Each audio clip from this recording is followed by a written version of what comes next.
Bang.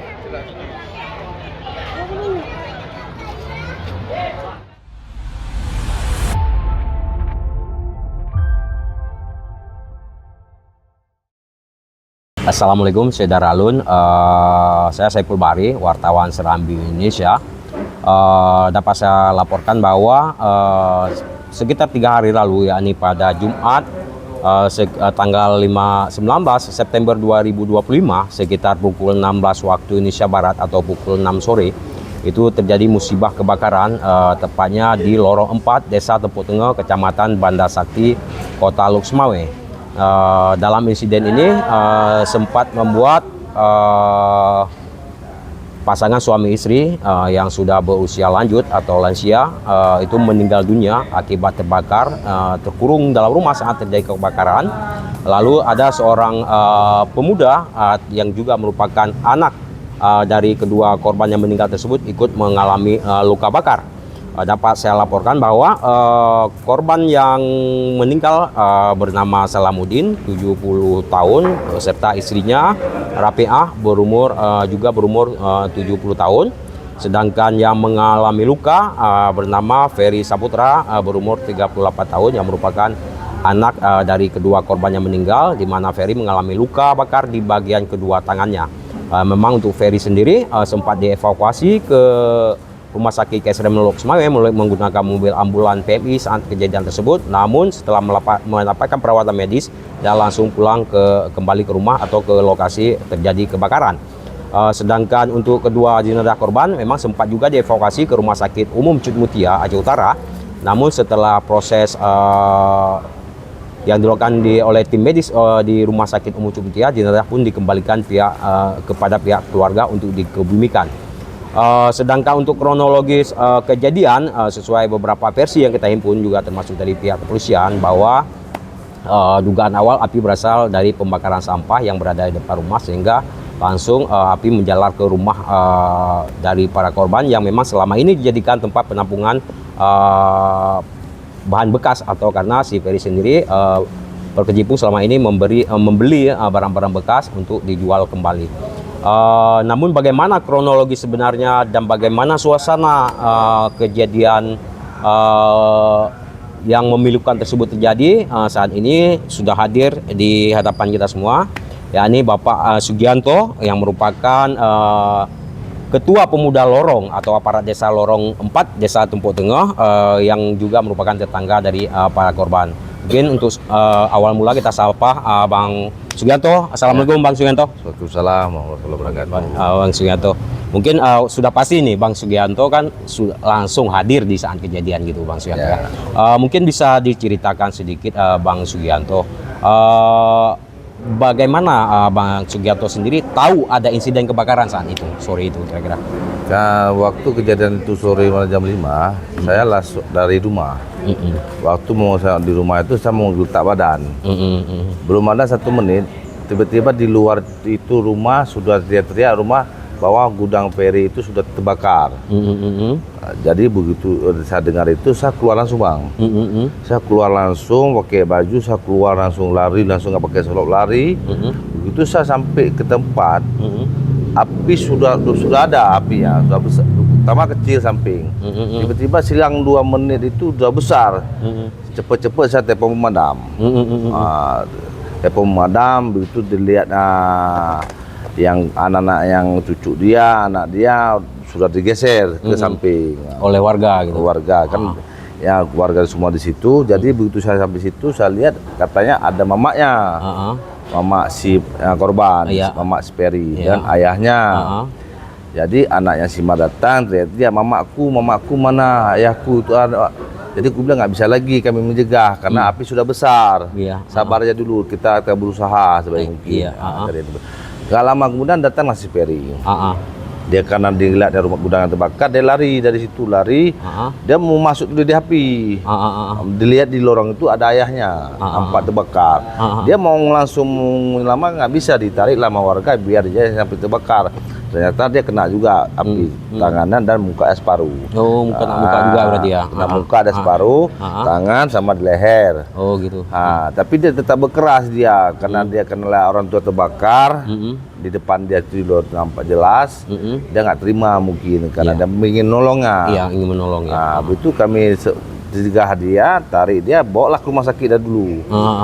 Sebawa rumah sakit dia di rumah sakit, dia rumah sakit KSM, nggak lama kemudian dan balik lagi lari langsung dari rumah sakit melihat mesti ada orang tua di situ.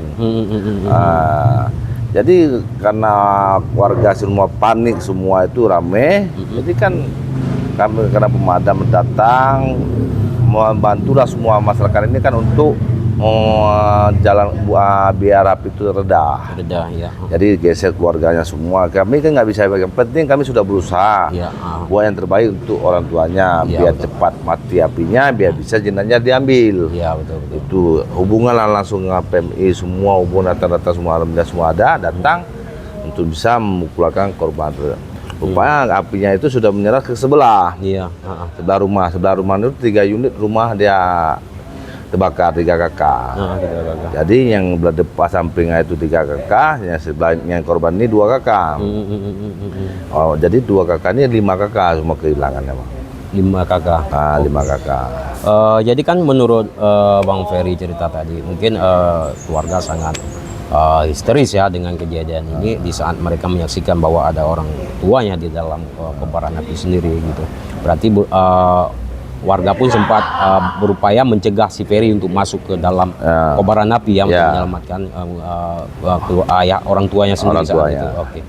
Jadi kan menurut informasi dan hasil penyelidikan awal dari pihak kepolisian, walaupun masih saat ini pihak kepolisian masih mendalami bagaimana penyebab kebakaran itu sendiri, namun berdasarkan penyelidikan awal dari pihak kepolisian sendiri itu karena ada pembakaran sampah itu. Jadi untuk sementara ini mungkin apakah Bang Ferry, Bang Sugianto sendiri kan sering melintas di depan rumah. Memang itu korban atau siapapun yang keluarga di situ sering membakar sampah di depan itu atau gimana sih? Karena gini, Bang, untuk masalah bakar sampah saya lewat itu saya nggak pernah lihat yang membakar sampah di depan. Karena begitu saya jumpa langsung ke lapangan, dan di depan itu tidak ada api sampah itu. Yang setahu saya sudah datang itu api sudah di dalam. Udah menyebar ya. Enggak, maksudnya keseharian belakangannya sebelum insiden kebakaran itu sendiri ada sering dia membakar sampah di situ. Ada sering, memang sering membakar sampah gitu ya. Ada. Jadi kalau ini kan Bang Sugianto pertama ingin rebahan di rumah, istirahatlah setelah pulang kerja saat itu ya. Lalu tiba-tiba mendengar teriakan warga meminta tolong adanya kebakaran, sehingga Abang selaku pemuda-pemuda dan juga merupakan tetangga dari korban pastinya segera respon berlari ke lokasi gitu. Bisa Abang ceritakan sedikit nih bagaimana sih api pertama datang kan udah mulai membesar di rumah itu. Setelah itu berapa kira-kira lama itu api bisa menghanguskan seluruh bangunan tersebut hingga menyebar ke rumah di samping, ataupun pernah ada juga informasi ada suara ledakan di dalam itu, apa betul? Ini Bang, begitu saya sampai situ Bang, apinya sudah besar. Karena ada kan butut tuh, butut kok, kardus, kertas, orang jual butut pasti macam-macam lah tuh barang itu ada. Kebetulan apinya itu besar karena mungkin karena kertas, banyak kertas juga kan, kardus, buru-burunya. Jadi ledaknya bukan besar-besar kali Bang, des gitu kan. Karena kami kan takut juga. Begitu air apinya besar, karena ada angin Bang, angin kencang, maka tersambarlah rumah sebelah itu Bang. Maka di dinding sebelah itu kena dari atap rumahnya langsung menjalar ke dalam gitu ya. Jadi itu kira-kira berapa menit sampai menghanguskan semua itu kira-kira? Itu yang sekitar itu Bang, kalau nggak salah saya ya penting makan jam juga Bang. Makan jam juga Bang. Berapa 1 jam itu sekitar gitulah lebih kurangnya kan. Karena kita setelah habis maghrib baru selesai ya.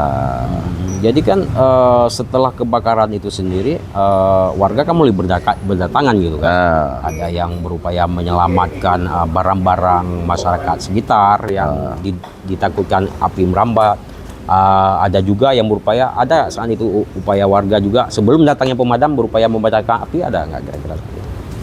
Untuk menyiram api, Iya. ada masyarakat untuk mencari air untuk bisa menyiram bantu. Iya, sebelum ada, datang pemadam ada ya.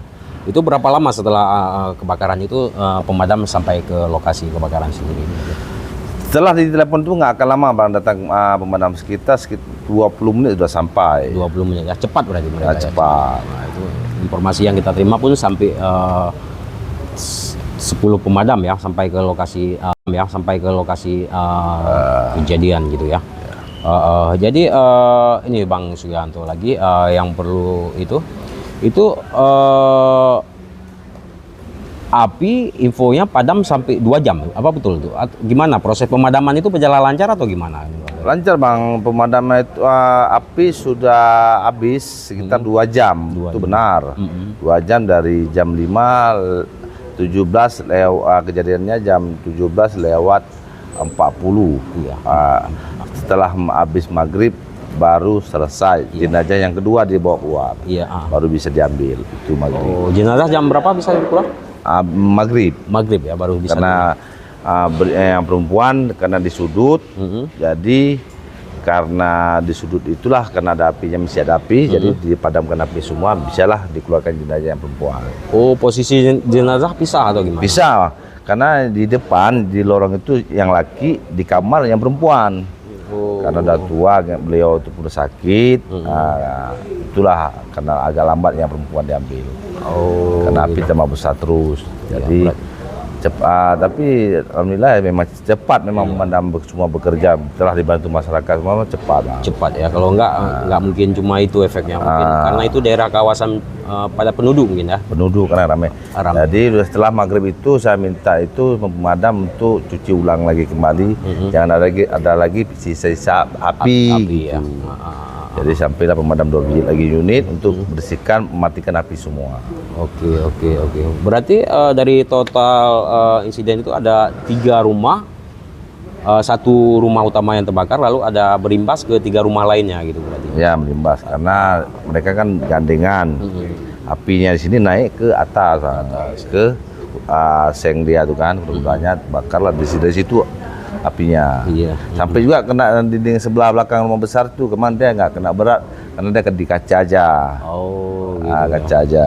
Jadi yang harus mengungsi berapa kakak sebenarnya dari insiden ini? Nah, ini semuanya 5 kakak bang. 5 kakak semua. Kalau yang di depan itu 3, yang belakang 2 kan 5 kakak semuanya. Oh, yang korban yang utama itu berarti 2 kakak ya tinggal di yang di Butuh tuh, yang hilang orang tuanya. Iya. Itu 2 kakak. Bang. 2 kakak ya. Oh, berarti 5 kakak ya. Untuk sementara tinggal di mana mereka? Yang mereka sekarang ini tuh yang 3 kakak di depan tuh di tenda, yang di belakang di tenda juga belakang, tenda merah tadi itu. Oh, gitu. Sejauh ini apa saja bantuan yang sudah itu kira-kira? Tapi bantuannya alhamdulillah semua ada bang, mencukupi untuk orang yang korban ini kan, kekurangan makanan, baju semua, alhamdulillah pasti ada semua dibantu. Masih ada ya? Ada, sedikit-sedikit masih ada, dan dari pemerintah ada. Cuma kita yang utamakan, yang perlukan tempat tinggal mereka nih bang. Oh, gitu. Karena mereka ini tidak ada lagi tempat rumahnya, tempat di mana tempat bertinggal. Jadi di tanah itu sewa, mereka setelah kejadian ini nggak tahu di mana tinggal lagi. Untuk sementara ini berarti. Dan untuk sementara ini, untuk depannya nggak tahu di mana mereka untuk bisa bertinggal, karena mereka nggak ada, orang nggak mampu. Jadi untuk buat gubuk untuk aja pikir untuk mereka ada syukur kali. Jadi saya harapkan kalau bisa dibantulah orang ini untuk semampu kita lah, untuk bagaimana masyarakat semua sama pemerintah untuk bisa pedulikan kepada untuk masyarakat ini yang sudah kehilangan orang tua dan hartanya. Kalau mau kita kan, mereka ini kan yang ada rumah, tolonglah dibuat bantuan rumah untuk gubuk biar mereka bisa tempat berteduh. Dan anak yatim ini bang, yang kedua dikit, yang anak yatim ini dia kekurangan dan pun dia sudah kehilangan orang tuanya dua-dua. Jadi kan dia tidak tahu di mana tinggal. Kan nggak mungkin dia tinggal tempat kakak, dan kan mereka kan kakaknya lain, nggak selamanya. Jadi disitulah saya harap biar dapat untuk mereka buat gubuk biar bisa berteduh lah. biarpun kecil jangan hujan mereka nggak basah. Iya basah. Ya. Berarti sementara ini mereka tinggal tiap malam menginap di tenda darurat. Nah, tiap malam mereka nginap di tenda itu, di posko itu. Kami pun 24 jam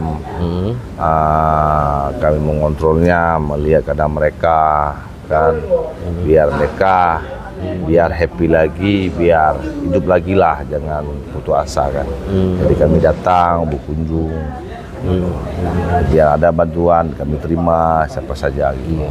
Berarti sejauh ini baru bantuan masa panik ya, kalau dari pemerintah nampaknya baru masa panik ya, seperti pakaian, Ya masa sembako gitu ya. baku. Kalau bantuan-bantuan lainnya belum sampai saat ini, baik dari pemerintah, dari dermawan lainnya belum ada ya, khususnya yang untuk membantu mereka mendapatkan tempat tinggal yang layak. Sejauh ini belum ya? Belum ada bang. Belum ya.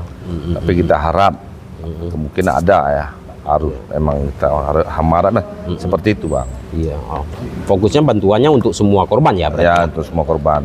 Iya. Kita bagi dua, sana separuh dapat, separuh gitu. Iya. Jadi kita adil untuk membaginya. Itu membagi ya. Tapi untuk sementara ini kira-kira ada nggak korban yang dalam umur masih pelajar gitu yang saat ini? Yang masih sekolah, anak dari Yang karena gini bang, yang mereka ini anaknya ini dua ini ada kekurangan, sakit dua-dua laki, sampai nggak bisa sekolah. Yang satu lagi itu masih kecil, memang sakit nggak bisa sekolah. Yang perempuan mereka itu sudah tamat sekolah. Yang dua laki ini memang kekurangan dua-duanya sakit. Iya. Di situ mereka kan untuk mengurus anak-anak dua ini bang. Iya. Untuk yang korban lainnya yang di bagian belakang atau bagian depan yang tiga kakak lagi itu, ada nggak umur masih sekolah kira-kira? Yang masih sekolah bang, ada tuh bang. Ada ya. Yang gadis ada. Tapi yang di depan itu harta benda mereka nggak habis semua ya? Sempat Habis juga bang. Oh, habis juga ya? Habis buang. Termasuk peralatan sekolah berarti habis? Habis semua tuh. Karena sama jago merah nggak tinggal di situ barang. Semua ya. Memang musibah itu. Termasuk depan, belakang dengan si jago merah tidak ada sisa sedikit pun. Mengambil itu pakaian mereka tidak ada, nggak bisa, itu pun tidak bisa yang bisa diambil. Jadi mungkin sekali lagi yang terakhir mungkin harapan kita Bang Sugianto selaku aparatur kampung situ, Ketua Pemuda Lorong 4 dan juga merupakan tetangga dari para korban di situ, bisa mengharapkan kepada pemerintah atau para dermawan apa kira-kira untuk bisa membantu korban. Yang pertama supaya mereka tidak lama lagi tinggal di tenda darurat. Apa harapannya? Harapan dari saya harap kepada pemerintah dan masyarakat, marilah kita membantu orang yang musibah ini biar dia bisa tempat layak tempat tinggal mereka, biar mereka tidak tidur di tendanya lagi. Iya. Biar mereka bisa, biarpun tempat hujan bisalah tempat tidur. Iya. Cuman harapan saya biar mereka ada tempat tinggal. Iya. Itu aja. Oke. Terima kasih Bang Sugianto atas waktunya. Mudah-mudahan harapan kita semua, termasuk terutama harapan Bang Sugianto selaku aparatur kampung tersebut bisa segera terpenuhi. Sederalun, begitulah hasil wawancara kita dengan Abang Sugianto yang merupakan tetangga dari korban dan juga merupakan aparatur kampung yang merupakan sosok ketua pemuda Lorong 4 Desa Tumpuk Tengah, Kecamatan Banda Sakti, Kota Lusmawe, di mana bisa kita dengarkan penjelasan dia sendiri bahwa walaupun saat itu dia mau rebahan karena lelah hasil bekerja, tapi setelah mendengar teriakan adanya kebakaran, dia langsung bangun, langsung menuju ke lokasi, ikut membantu, bahkan langsung menghubungi pemadam kebakaran. Begitu sigap beliau, Bang Sugianto, dalam memberi respon terhadap insiden kebakaran tersebut. Bahkan dia sempat juga tadi telah memaparkan bahwa tiap saat dia selalu mengontrol kondisi para korban yang saat ini masih mengungsi di tenda darurat. Bahkan di hasil sesi wawancara tadi, Bang Sugianto bahkan sangat mengharap kepada pemerintah terutama dan juga para dermawan lainnya bisa membantu supaya mereka itu, para korban, tidak berlama-lama lagi tinggal di tenda darurat, di mana harapan Bang Sugianto sendiri supaya ada turun tangan pemerintah segera dan juga ataupun dermawan untuk membantu supaya mereka segera bisa kembali menempati tempat tinggal layak huni, karena apalagi dengan kondisi sekarang ini cuaca yang tidak menentu, kadang-kadang panas, kadang malam hari pun sering hujan, sehingga sangat memprihatinkan kondisi para pengungsi itu sendiri, terutama bila hujan di malam hari. Karena itu semoga harapan Bang Sugianto dan juga harapan masyarakat lainnya supaya mereka segera bisa menempati tempat tinggal yang layak huni. Download Tribun X sekarang, menghadirkan lokal menjadi Indonesia.